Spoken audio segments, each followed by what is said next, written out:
আমার আমার নিজের দুইটা অ্যাকাউন্ট আছে। দুইটার মধ্যে একটা আমার ব্যক্তিগত অ্যাকাউন্ট, সেটা হচ্ছে সোনালী ব্যাংকে। এটা আমার সেভিংস অ্যাকাউন্ট। এটাতে 9,930 টাকা আছে।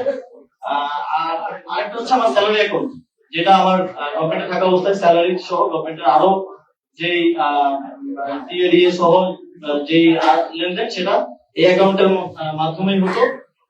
এই অ্যাকাউন্টে আমি একটু ডিটেলস বলে রাখি। আমি 16 মাস দায়িত্ব ছিলাম। 16 মাসের স্যালারি 1,65,000 করে গড়ে স্যালারি এবং ভাতা সহ এর আশেপাশে কম বেশি করেছিল। এবং আমি 5টি বিদেশ সফরে গিয়েছিলাম। বিদেশ সফরের যে টিএডিএ বিল সরকারের পক্ষ থেকে দেয়, আপনারা জানেন, সেটাও এই অ্যাকাউন্টে এসেছে। সেটা গড়ে 4-5 লাখ 6-7 লাখ টাকা করে হবে 5টি বিদেশ সফরের।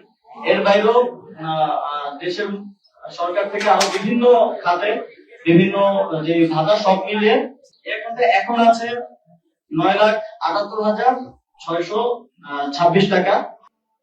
এবং এই অ্যাকাউন্টে মোট ট্রানজাকশন, মোট ক্রেডিট হয়েছে আমার স্যালারি সবকিছু মিলিয়ে, এবং সরকারের দায়িত্ব গ্রহণ করার আগেই 50,000 টাকার মতো ছিল। তারপর সব মিলিয়ে ক্রেডিট হয়েছে মোট